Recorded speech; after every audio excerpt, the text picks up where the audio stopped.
This famine is one of the great shameful things of our time, and I find it an indictment of us and a pathetic way of living that a piece of plastic 7 inches across with a hole in the middle is the price of someone's life this year.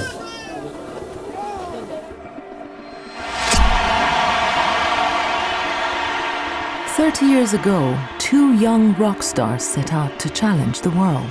I turn on the news and I just see those things going past and I don't know what to do. And Bob Geldof, he says, I don't know what to do, but I'm going to do something. Wow, you know, I like that.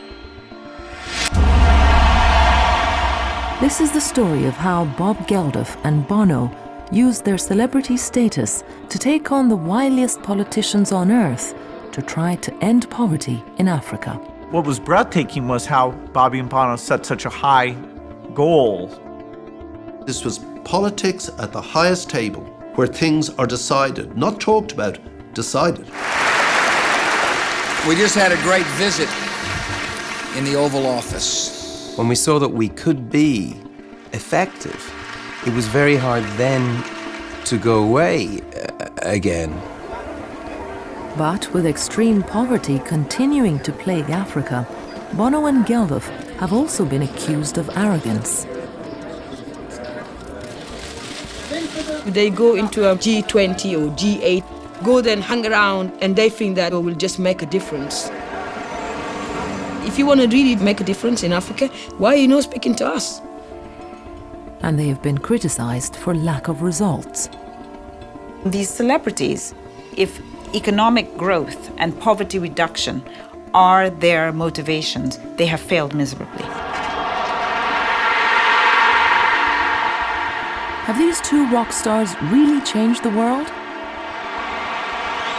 We come to you tonight with 3.8 billion people in our back pockets. How can they refuse us?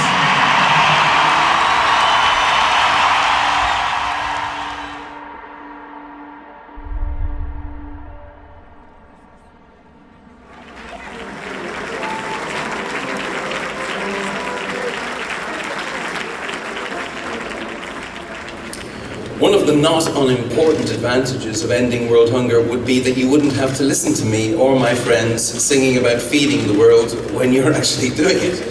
So there's a lot at stake here.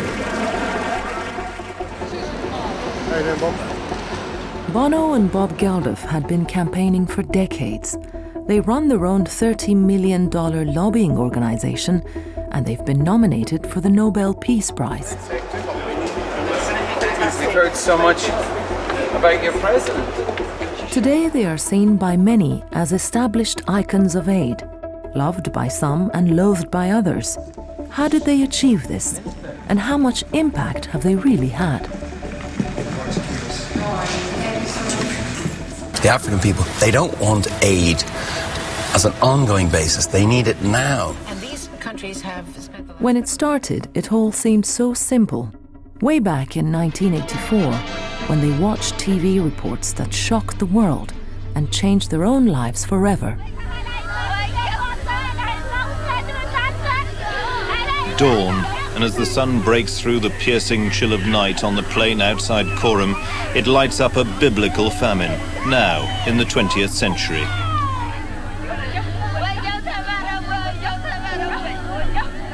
Without the world noticing, drought and civil war had quietly created the worst famine in memory. You know, you don't normally cry at the news, but having seen what I saw, this had a massive impact. The size of the disaster is stunning. At Coram in the mountains, 200,000 plead for help at centers which can feed only a tenth of that.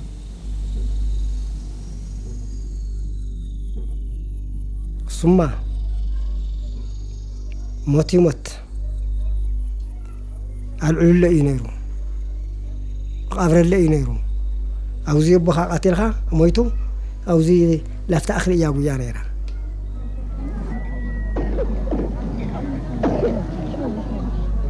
daharna waxatu bkhalta saat faraq ay masya amangu xafra hallahu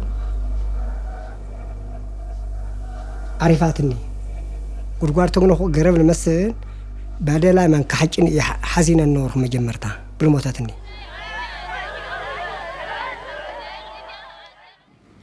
The instinctive human reaction is to be disgusted and ashamed and enraged and angry in my case. But unlike, say, being a bus conductor or an insurance salesman or a bank manager, I can write tunes. Hello, George. Are you awake? And I thought if a lot of stars doing it, then it's more likely to be a hit than if I did it. In our world of plenty. It's ironic that the one who was the most reluctant to do the record was this young kid I knew from Ireland called Bono. Bono, singer in rock band U2, found it hard to believe that Geldof was involved in bigger matters like saving the world. I want you to buy our record. I want to be very rich, I promise you. We're not in a crusade. All we're on, all we want to do is play the music we're doing and have a good time. Make a lot of money. This is a man who walked around this city, Dublin, with a t-shirt saying "Looking After Number One," and a song called "Looking After One," and a modus of looking after number one. So why would Bob want to do this? Want to do that, yeah? I thought by Christmas, you know, we'd have maximum, say, £100,000. And I would hand that to Oxfam or Save the Children. And that would be that. That's the most I could do.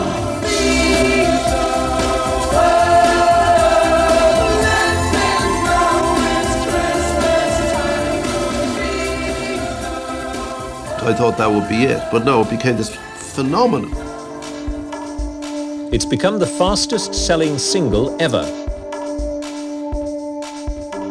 Though the song raised $6 million, it would hardly make an impact. There's not enough food for half these people. Rumours of a shipment can set off panic.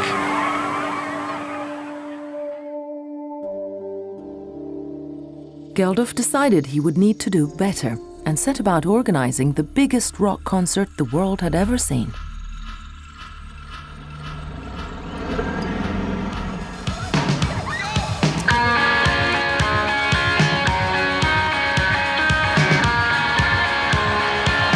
You've got to get on the phone and take the money out of your pocket. Don't go to the pub tonight, please. Stay in and give us the money. There are people dying now, so give me the money.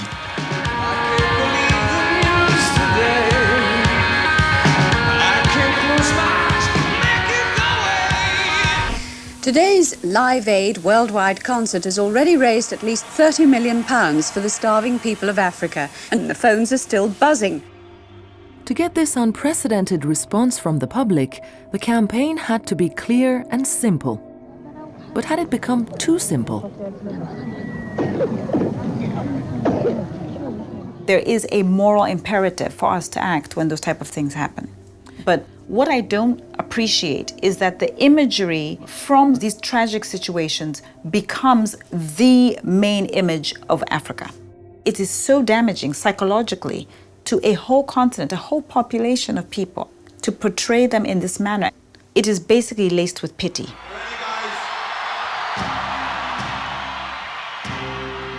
For me, it was a campaign of white people coming on horses to rescue the poor black people, and I did not like that.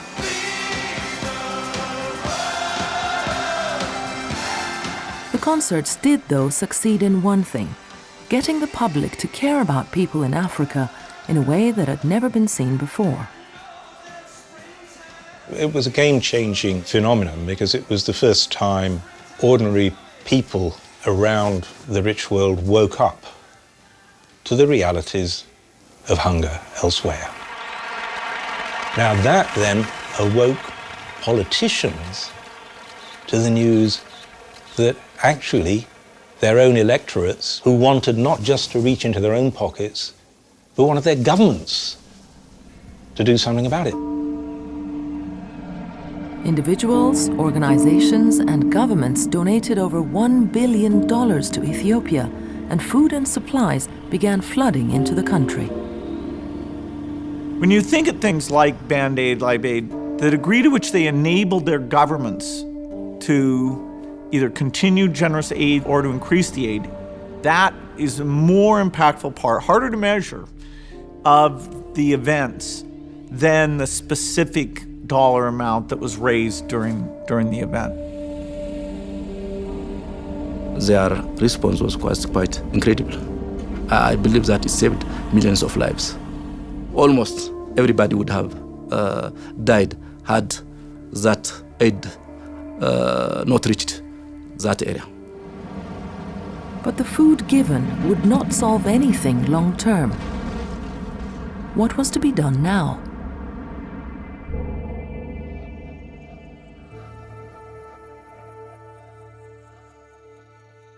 Myself and Ali spent, I think, 5 weeks in Ethiopia after Live Aid, working, didn't tell anyone. And on the way home, something inside of us knew there's more to extreme poverty than unfortunate circumstances.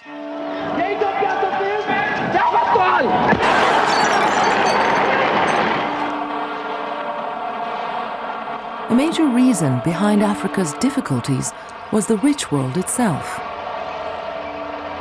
It was the height of the Cold War, and both East and West were using aid and massive loans as a hidden reward for friendly dictators in Africa. By the 90s, with the Cold War over, the West demanded that repayments begin. The sums were so huge that little money was left for anything else. Still, the rich nations refused to face up to their own responsibility.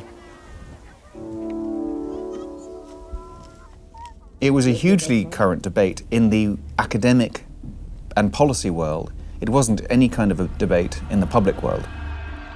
And I thought, is there some way of going to the people who had put together the Live Aid and Band-Aid concerts, Bob Geldof, people like Bono, and say to them, look, did you know that the country for which you raise that money every year has to spend more repaying debts than you raised for them?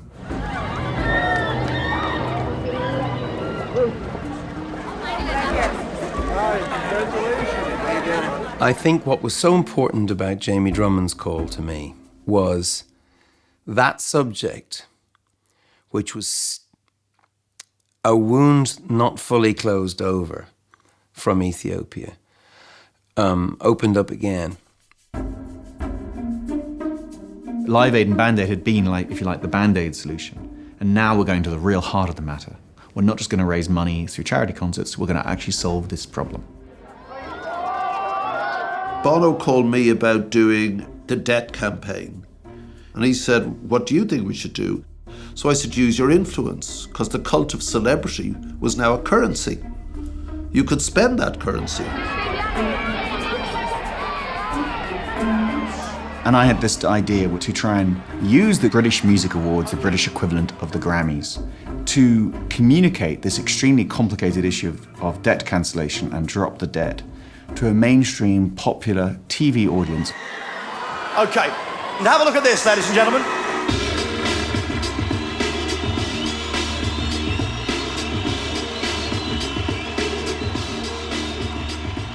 Bono's quite worried, how is he going to talk about debt cancellation to a bunch of teeny boppers and people tuning in to watch their pop star favourites? The banks won't cancel the debts unless the politicians tell the banks to do that. And the politicians won't tell the banks unless we tell them to do that. So that's why I'm here. Are you with me? I was in the audience at the Brits, watching it all unfold. He says, are you in? And part of us are all thinking, no, they're not going to be in. It's going to be a disaster. We have a chance, a once-in-a-millennium chance to change the world. And we have with us tonight somebody who's already changed the world. Muhammad Ali is with us tonight. He's in the building. On your feet!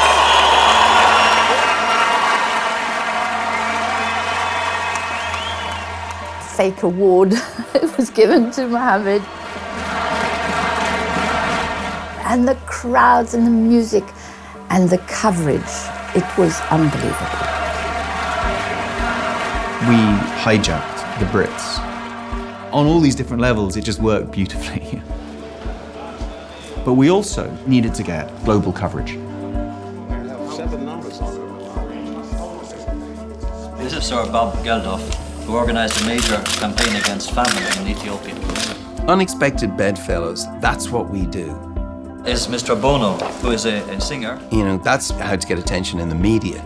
He has a gift for you. My glasses, I give to you. Get the Pope wearing your sunglasses. Now that's action. And suddenly we had momentum.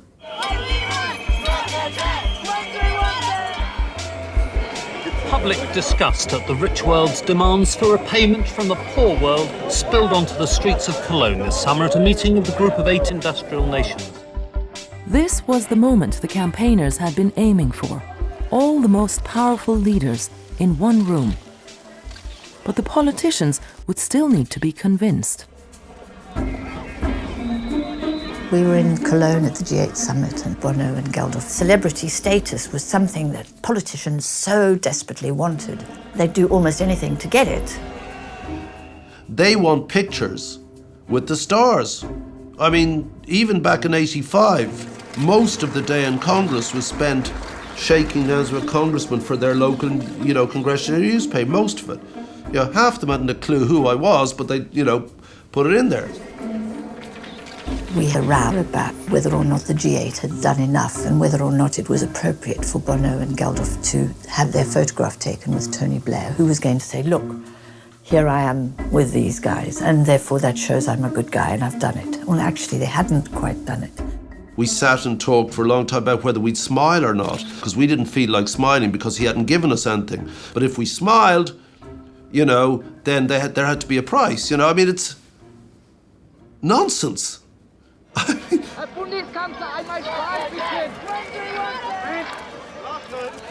Fame and celebrity helped, and big promises on debt reductions were extracted from every G8 nation, except the most important one. But Bono had special connections. Clinton and Bono's relationship went back to the Northern Ireland. For most of the 90s, Bono was very involved in campaigning on Northern Ireland. And Clinton was very involved in peace in Northern Ireland. And they developed a strong relationship through a lot of that work. While Geldof stayed behind to continue working on the European campaign, Bono went to see his old friend. I remember sitting in front of President Clinton, pitching him debt cancellation, and got a lot on his mind. It was in the middle of a terrible time for him. Everything was going pear-shaped. You can't just turn up and ask a president to do something. You have to go at solving their problems for them. So I just said, Mr. President, you're going to be leader of the free world on New Year's Eve, on the night as we turn from one millennium into the other. You must have some amazing speech plan. I mean, you must have some big announcement. I just noticed him looking at me like, just talk to me a little bit about this thing. So there's an announcement, and we're going to cancel these debts. And I think that, it's a justice issue. I could just see him sort of warming up.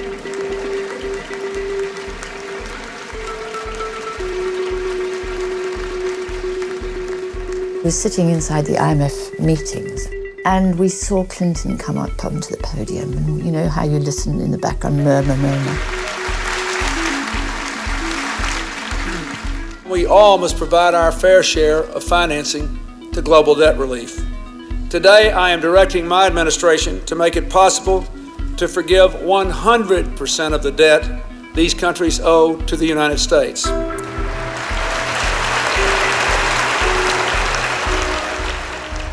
I can't tell you, I couldn't believe what I was hearing.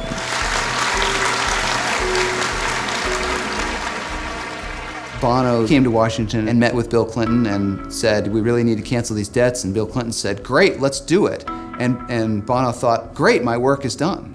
What he didn't realize at that time is, of course, there were 535 other people that he had to convince, in this case, the US Congress.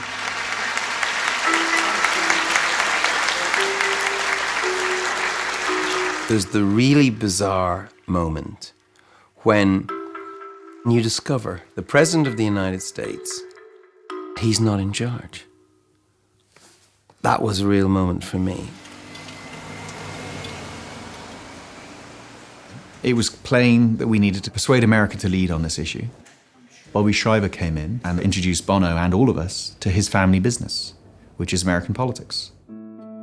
His uncle had been president, you know, JFK, Bobby, Kennedy. It's a pretty amazing pedigree in this family. And certainly in democratic politics, Bobby could certainly introduce us to some people. In America, you only get one chance to make your first impression. And I knew that looking at myself and to some extent looking at Bono, that people would look at it, they would have a meeting, but they might think, these guys are gonna come in and play the violin. Do you know what I mean? We absolutely could not have that happen. We had to come in and have the people think, oh my God, these guys are serious, they're not gonna go away, and they're gonna win. I knew almost immediately that I was out of my depth. This was economics, and I'm a singer in a rock and roll band, so I had to go to school.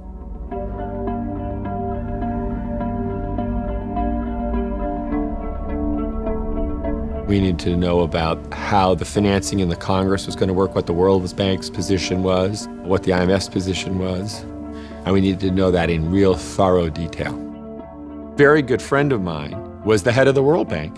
So when I said to him, I'm bringing this musician friend of mine, and we need to go to graduate school right away and really get to know this, he said, well, okay.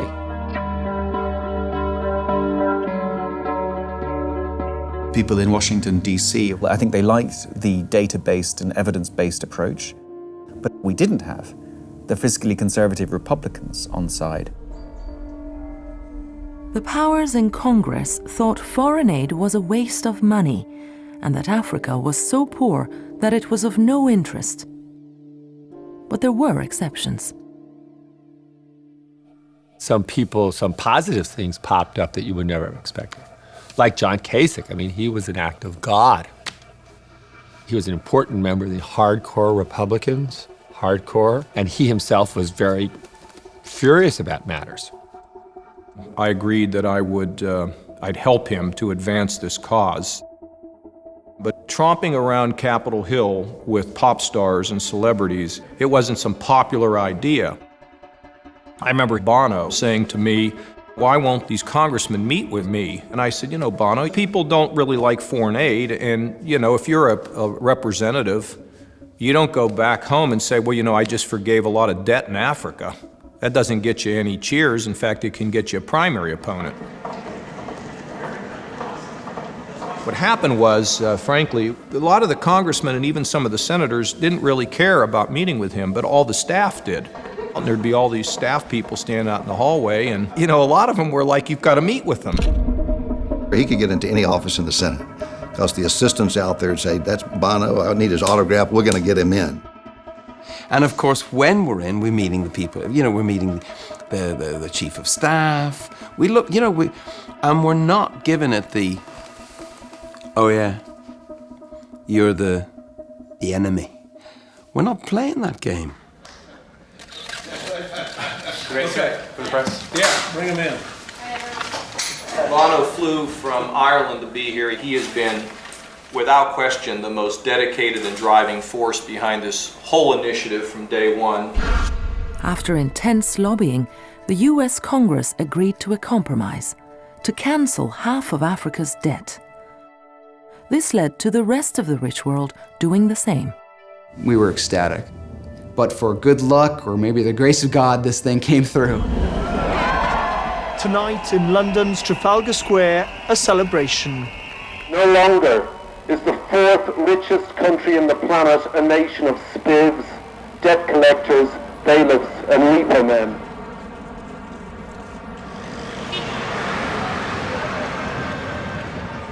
In Africa, there were fewer celebrations.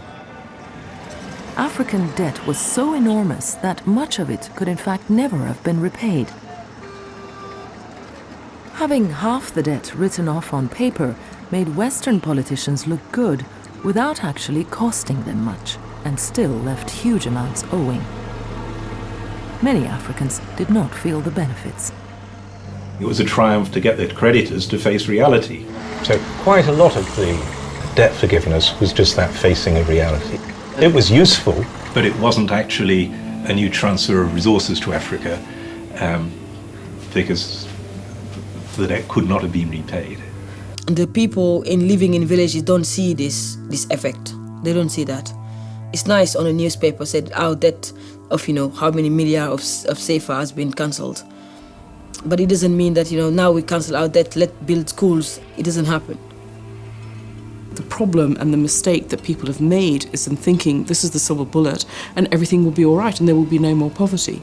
Aid and debt relief are not a silver bullet. They're an important element of the package, but I don't even think they're the most important element of the package.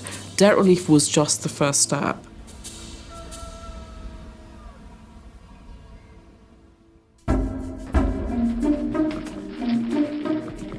Undaunted by the complexities of reducing poverty, Bono and Geldof decided to continue on their quest.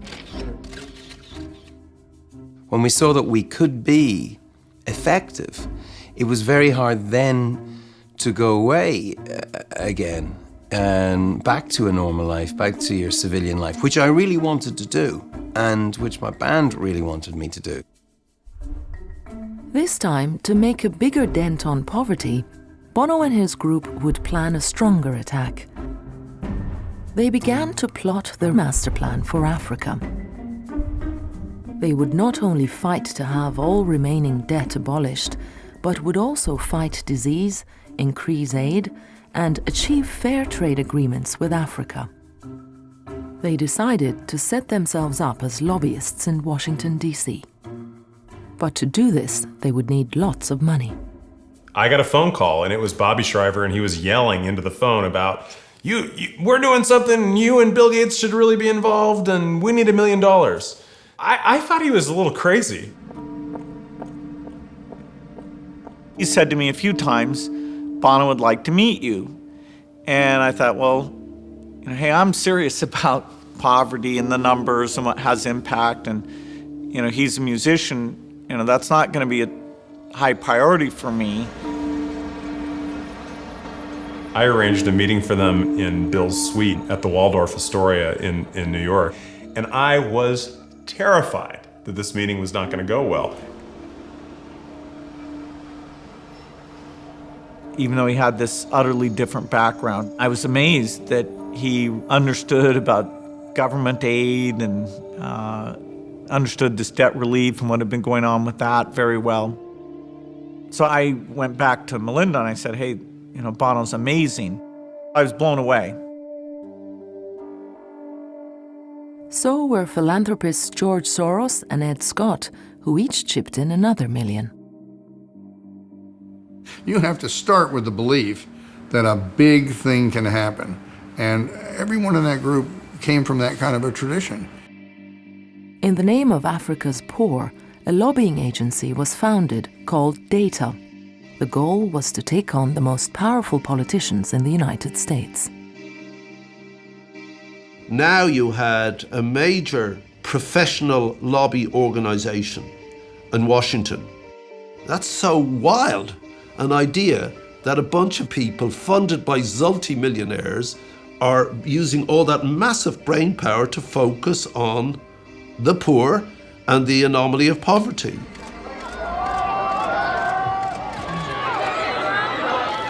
Having rich, white, male pop stars as spokespeople for the poorest of Africa wasn't welcomed by everyone. The fact of the matter is, if you went and did polls in Europe and the United States and you asked people, who do you think represents African views, I would bet you that most people would come up with a long list of celebrities. As an African, I think this is fundamentally flawed. And I think we should care about that. People would prefer to hear from these celebrities about what's going on in Africa. That not only undermines the African viewpoint, it undermines African leadership. He said that he is ready to give more money. Why are we voting for African leaders if their job has been abdicated to other people? What kind of a system is this? From the press, thank you for being here. Bono and Geldof's high-profile advocacy has also left some African activists feeling that their grassroots work is being undermined. What they do, they go into a G20 or G8 or G7, go then hang around, like have a cup of coffee and a couple of wines, have a chat into the panel, have a discussion, and they think that will just make a difference. But if you wanted to make a difference in Africa, why are you not speaking to us? We know the situation on the ground, on a grassroots level. And sometimes we feel insulted, sometimes we feel that, even the progress of Africa has been seen. We've been making progresses, but people will just, use it in a different way. Bob Geldof, for example, will go and tell you something, because of Live Aid, this has happened. You're the God and you're the savior, and it doesn't work like that. In 2002, the catastrophe of AIDS had further set Africa back. This quickly became the first target for the newly formed lobby group. But to make a difference, there was one person of prime importance they would need to win around: the new president of America.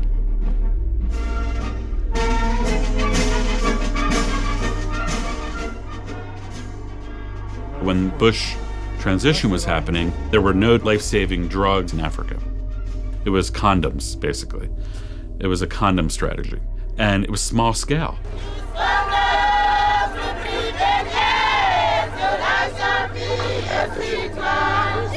In an epidemic where 1 in 5 people were infected and people were dropping like flies, it was like throwing a drop of water on a blazing fire. Let us pray. The richest nation on the globe could change all this because antiretroviral drugs had just become available. But the religious conservatives didn't want to. They were against spending money on what they thought was a disease caused by self-inflicted sinning. There was a big block of Christians who supported President Bush, and we thought about who they were, how to find them, what their arguments were. We did a lot of thinking about that. No federal funds can be used to encourage or promote homosexual sexual activity. There was a major nemesis. There was Jesse Helms, who was the chair of the Senate Foreign Relations Committee. Jesse, the arch-conservative icon in America, who had openly basically said this virus is evil, in a sense that from even a faith-based religious standpoint, this is just bad. Edge. He said, please don't have the old cold warrior. Don't be in a photograph with him. And I said, Edge, not only am I in a photograph with him, I've invited him to the show. And he's like, oh.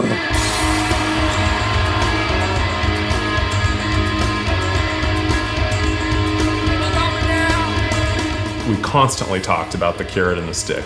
If a right-wing Republican congressperson who had always said, foreign aid was throwing money down a rat hole, that we would find a way to co-opt that person, bring them into our world, and then show them that there were benefits to being in that world.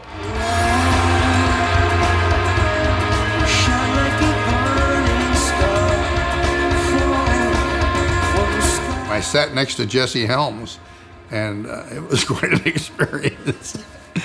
They have this VIP room before the concert where everybody gathers and presses flesh. And, the senators were acting like 13-year-old girls trying to get up to see him and shake his hand. It was very interesting to sit in the background and just watch it and say, my God, you know. And the faces of these politicians, you know, when they look into the arena and everyone is cheering for them, you know, it's the highlight of their lives. Jesse Helms goes to a rock show, and afterwards I asked him, you know, I said, what was that like? He said, I looked out there, he said, everyone's got their hands in the air. They were like blowing like a field of corn. And I just thought it was the most beautiful image, actually, of people with their hands in the air. I'd never heard it like that.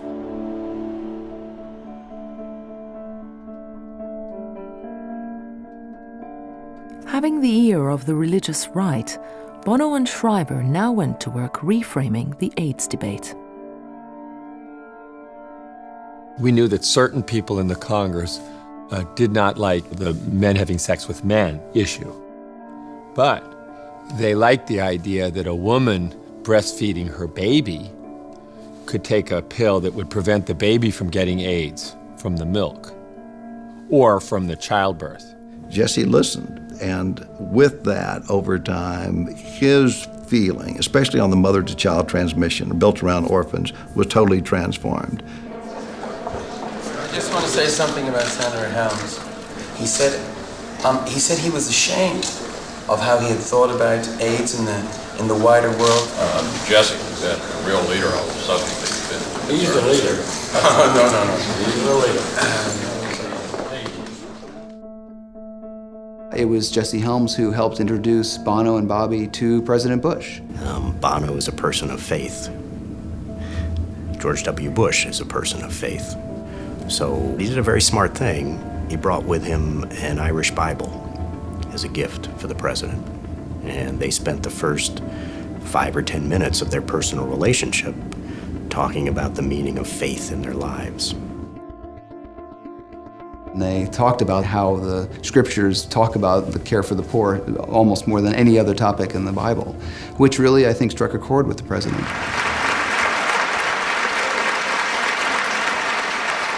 Bono, I appreciate your heart, and to tell you what an influence you've had, Dick Cheney walked in the Oval Office. He said, Jesse Helms wants us to listen to Bono's ideas. Pretty.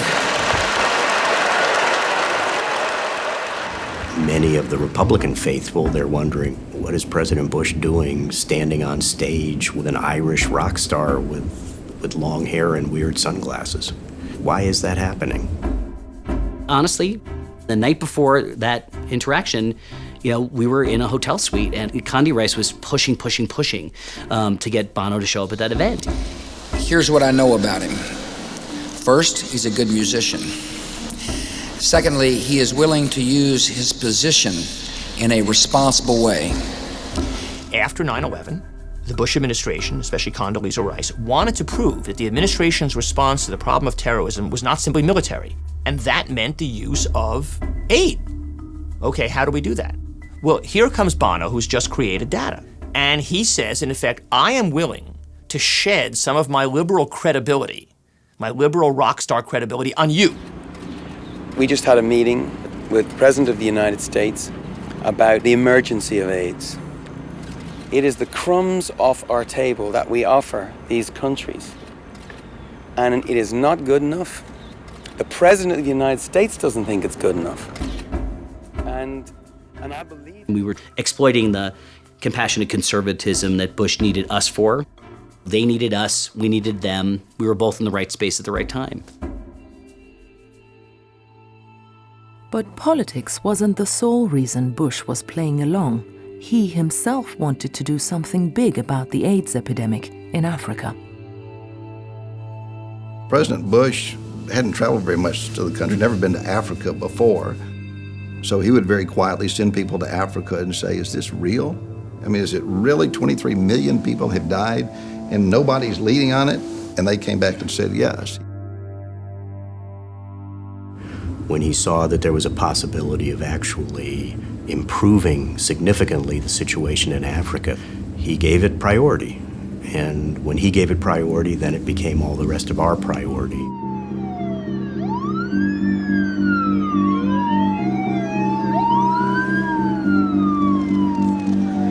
Mr. Speaker, the President of the United States.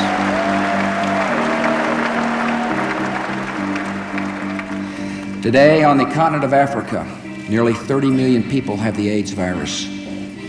Yet across that continent, only 50,000 AIDS victims, only 50,000, are receiving the medicine they need. I ask the Congress to commit $15 billion over the next 5 years to turn the tide against AIDS in the most afflicted nations of Africa and the Caribbean.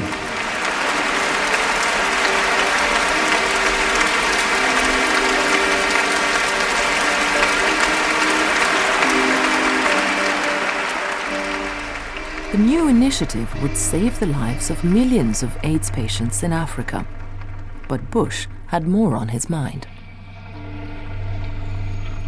If you look at the speech, the 5 or 6 paragraphs on an emergency plan on AIDS immediately precede, we're going to war with Iraq.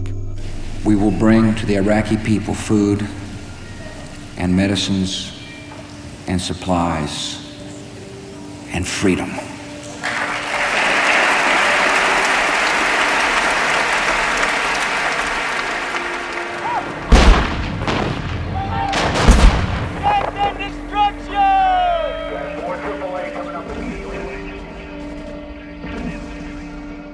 From a political, tactical perspective, putting forward this compassionate conservative agenda served him. And Bono gave Bush a seal of approval, if you will.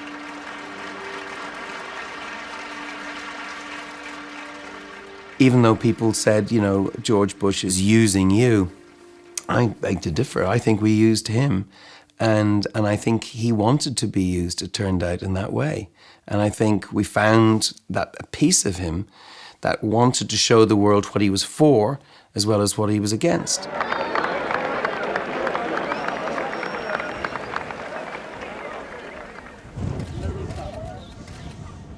Just a few months after the speech, Geldof set off to Ethiopia and arrived in the midst of yet another drought and famine. Today, 12 million Ethiopians cannot feed themselves. Children reduced to scavenging. When Geldof came home, he found that NGOs around the globe had started to plan a new campaign. What they hoped would be the campaign of the decade. Britain would soon be hosting the 8 richest nations, the G8, in 2005. The Chancellor, Gordon Brown, was for change and was already in secret dialogue with some of the activists. I went to lots of the NGOs and tried to persuade them that if they came together and they led a worldwide pressure, then we, the British government, could be in a position to persuade other governments as well. With the British government on board, Geldof, Bono and Drummond decided this was their chance for an all-out attack on poverty. They would add their voices to the campaign, and this time really make poverty history. All African debt should be abolished, aid doubled, and international trade rules completely reformed. Now you were in another game. Now you were really in whole other universes of possibility. This was the national government program for the president of the G8. Poverty in Africa. That's it. We'd got there. The aim could hardly be more ambitious, to drive poverty from the world. What was breathtaking was how Bobby and Bono set such a high goal. I said, whoa, that, there hasn't been a new aid program of that scale essentially ever. Poverty is not natural. It is man-made, and it can be overcome. With the stakes so high, Geldof would have to put up with some uncomfortable bedfellows, such as Ethiopia's president, Meles Zenawi. On British television screens, you would have seen pictures of Blair and Geldof and Meles Zenawi talking about making poverty history.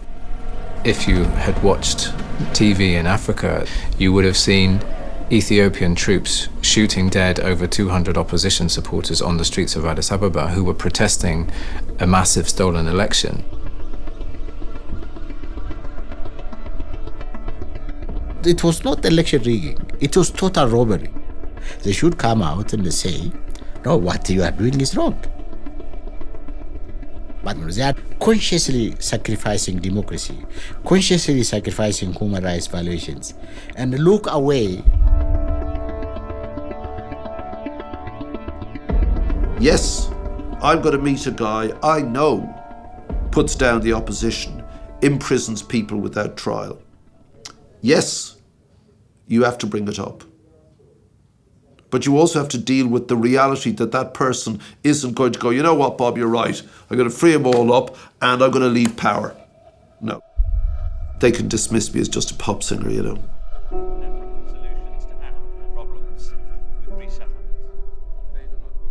Bob Geldof alone cannot bring about changes, but he has great influence on governments that give aid.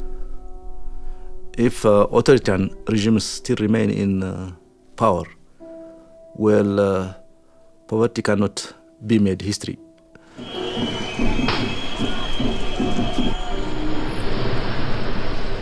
While the British government gave its support, internationally the campaign was failing to catch fire. No matter what they say, make poverty history wasn't working. So we went to Blair and literally looked at me like this. He said, I'll do the politics, but you do the public. And if you can't do the public, the politics won't happen. That was exactly what he said. I don't know how it happened, but Bob turned up one day with his mobile phone at my office. And I thought, well, I wonder if I can be part of the emotional, artistic, creative side of it. So we had to just come up with stuff that would affect and emotionally challenge people. A child dies completely unnecessarily as a result of extreme poverty every 3 seconds.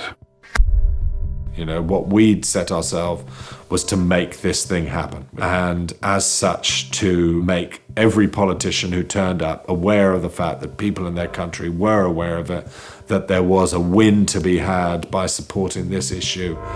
We can start to make poverty history. One. By one. By one. And then finally, very late, Bob thought of the Live 8 idea. 20 years ago, he launched Live Aid. Today, Bob Geldof unveiled the follow-up, Live 8, a series of concerts around the world in July to coincide with the G8 meeting in Gleneagles of the world's richest nations. It is the greatest collection of stars there has ever been, and it will never, ever, this will never, ever happen again.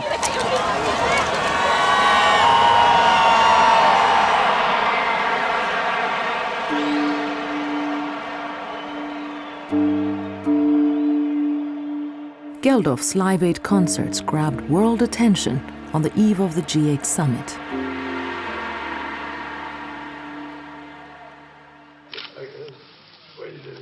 But this time, engaging the public was a means to an end. Now he was amassing a worldwide pressure group to appeal directly to those in power. I didn't want to raise money because that would divert from the central political message. It was no longer about cash. It was about the lobby only. Bob wants to show you something. Some of you were here 20 years ago and some of you weren't even born. I want to show you, just in case you forgot, why we did this. Just watch with me this film.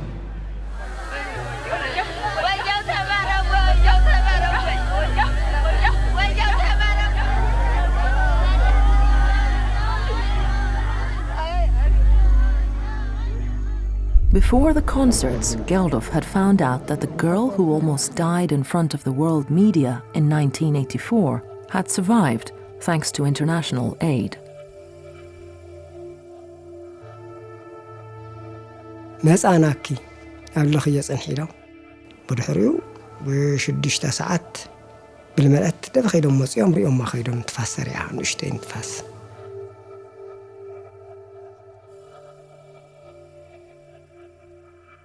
When Geldof finally met Birhan, he saw an opportunity. Geldof immediately realised what a wonderful media event it was. I mean, it sort of validated everything he had been banging on about for 2 decades. She had 10 minutes to live 20 years ago, and because we did a concert in this city and in Philadelphia, she's here tonight, this little girl. Birhan. Birhan comes on, looking like a princess, and everyone just suddenly realised why they were there. لمجمرة جزي عند الأكل سوري إفلتي أهم مرخون وزي إفلتي.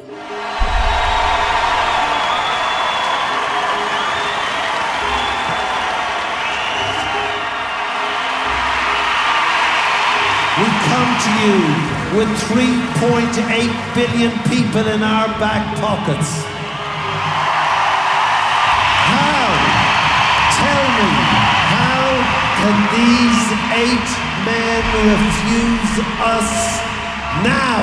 How can they refuse us?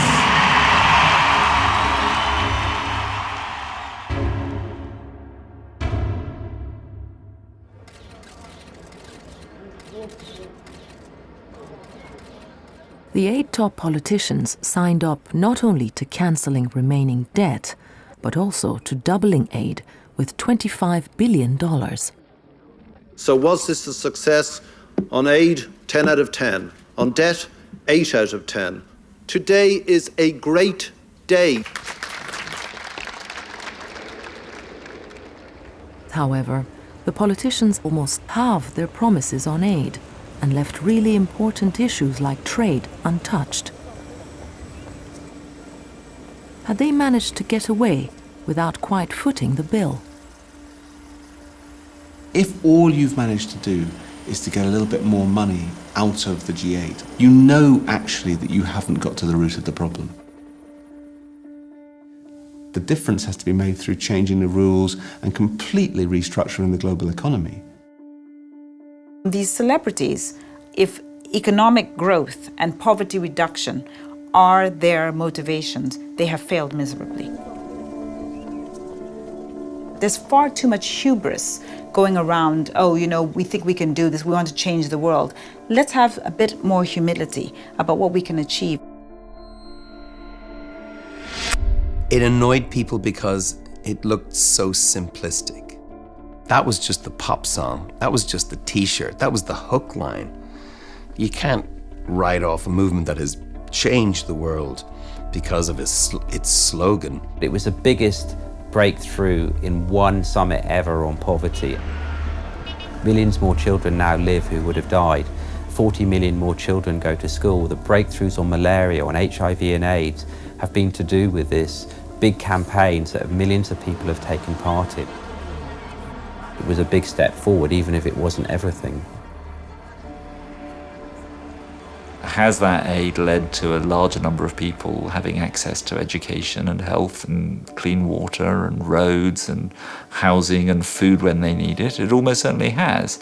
So it hasn't made poverty history, but it's made a hell of a lot of people's lives a lot better as a consequence of what they did. Since 2005, Africa has become much more peaceful.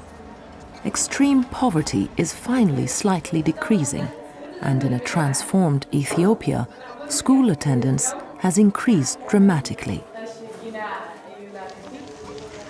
Birhan Waldu, now a mother herself, is a director of a charity that helps build new schools.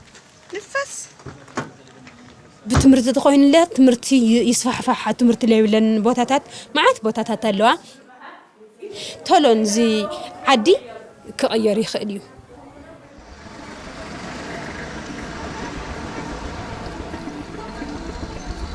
You've got a lot of problems, but nonetheless, the reality is that Ethiopia is in one of the fastest growing economies of Africa, and 6 African countries are among the fastest growing top 12 economies in the world. How much of all this is due to the efforts of Bono and Geldof is harder to say. Even today, it's difficult to ascertain the true economic impact of aid. I'm pretty uncomfortable with attributing too much of Africa's success to what we've done, and certainly too much of Africa's success to money that we've given. We are side players.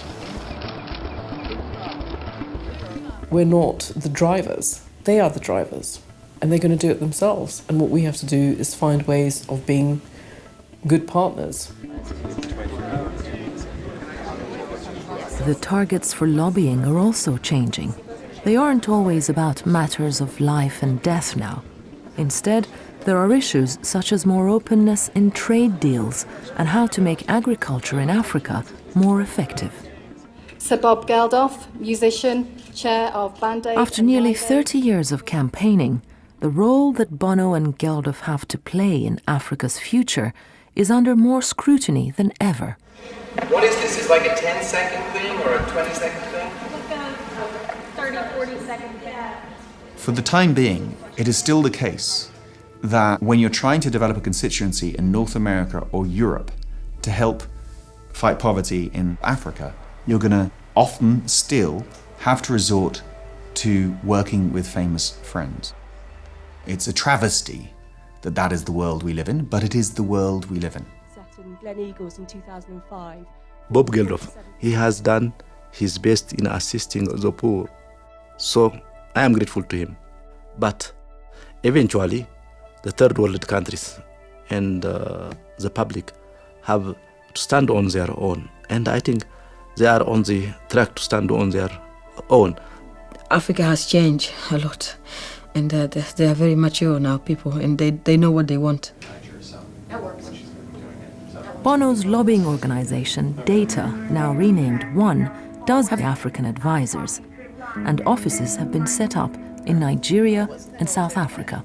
PEPFAR was temporary. It was going to transition. They were going to take it over, like from scratch. So now we have a situation where African activists are harassing their own governments. So that's exciting to me because that's nothing to do with us. And I hope soon that, a rock and roller in his 50s will just be told to fuck off, and with pleasure, because this stuff is just happening anyway. That would be a thrill.